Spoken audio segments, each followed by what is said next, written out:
but we are not allowed to make excuses for those. Our work, our existence is here to make a change in all of those areas, and you're charged with that. 8th graders who are rising into 9th grade, you're charged up with that. 7th graders who are moving up to 8th grade, and the entire community is charged with that. There are many reasons for the circumstances surrounding us, but we cannot make those excuses. President Sorrell? The ability of your own success, you are going to win. Period. It doesn't matter when the win takes place, you just know that when the game is over, when life is done, you're going to have so many more wins and games and losses that you will be deemed in a round. You are a winner. It is inevitable. So maintain the ability not to take yourself so seriously and maintain the belief in the ability of your own success. It's because I want our students to realize that it is without question you're going to go be great. I just need you to dream bigger dreams. I need your dream to match my dream forward.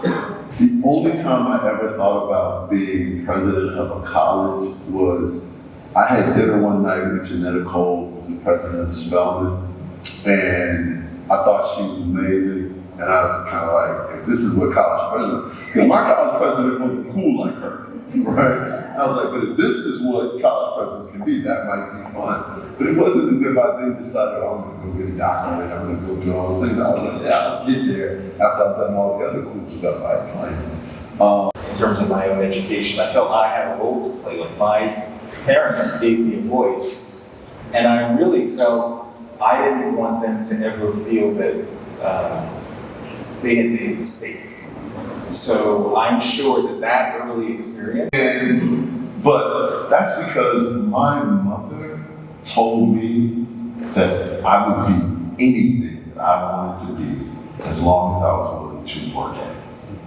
Right? And she said, hey, if you work at it for a little while, you know, keep working. Right? The point was, as long as you have your head in the game and you are working hard, eventually you're going to prevail. And that's where that philosophy came from. And it's tumultuous here in terms of race relations in our country. Here, Martin Luther King was assassinated. My parents were coming to this country. They weren't running away from Jamaica or England. They were running to the United States based on what they thought the opportunities that still exist. You don't have to wait until you're anointed.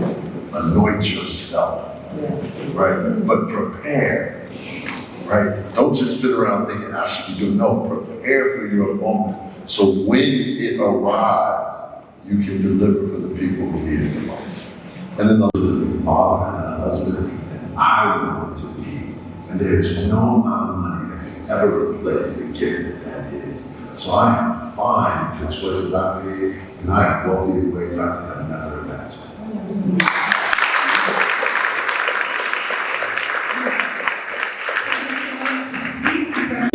Or let's eliminate things like high school requirements. And I think that's a very bad thing. Because when we start to remove objective standards and don't have high expectations for kids, what we're actually signaling is that you don't have the ability to demonstrate excellence in a standard that everyone else can do, but somehow we think you can't. We're being compassionate.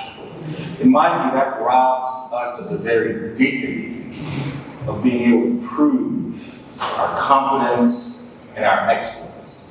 So I fight very much for us, as a particular community, the Black community, certainly for schools, that we should fight any initiative that's trying to say, we don't like the fact that there are differences. Okay, I don't like it either. But the answer is not to remove the assessment that reveals the disparity. Don't blame the assessment. Blame the pathways, the pipelines that are not doing enough to prepare our kids to compete at the highest level. Because public service and justice is at my core. What I could never have imagined was the very best place for me to fight for the things that I believed in would be what I'm doing now. So it is an honor for people to hand their children and their dreams and say, I trust you to be the person to help deliver upon that promise. And so prepare yourself for a life bigger than you ever expected, but that might look different than what you expected, and that's okay. It's not okay.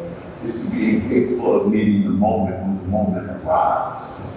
So I tell my kids, I don't really care what you read, I just need you to read. Read everything you can get your hands on, because the more you learn, the more you become fascinated by other things. And just, if someone tells you that you can't be something, they have done you a favor, because they have told you you never need to spend time with them again. Right? Don't spend your time in the company of haters. Right? Don't spend your time in the company of people who don't invest in you and your dream. You have a choice. Leave them. Don't keep going back to places that aren't positive experiences for you. Exercise your freedom of choice and your freedom of will. Find people who do believe and spend as much time as you can. The question that all of us can answer in every single encounter, in every moment of our day is, when we leave that moment, did we leave it better than we found it? So when you leave here for the day, if you see some garbage, did you pick it up? Did you straighten up the chairs? And once you start doing that, it's infectious. Because you realize you have more power than you ever imagined by doing little things to improve others' standing. So that's the first step. The animating question of my life, I encourage every young person to think about what's going to be the animating question of your life. But the animating question of my life has become, what makes the difference? Right? What makes the difference between young people who are growing up in tough situations, some who succumb to those challenges, and others who are able to break free? And my experience for those young people able to break the cycle of disadvantage, in my observation, they usually interacted with 4 institutions: family, religion, education, and then entrepreneurship, or what I call free. And family, it's all about this idea that it's not about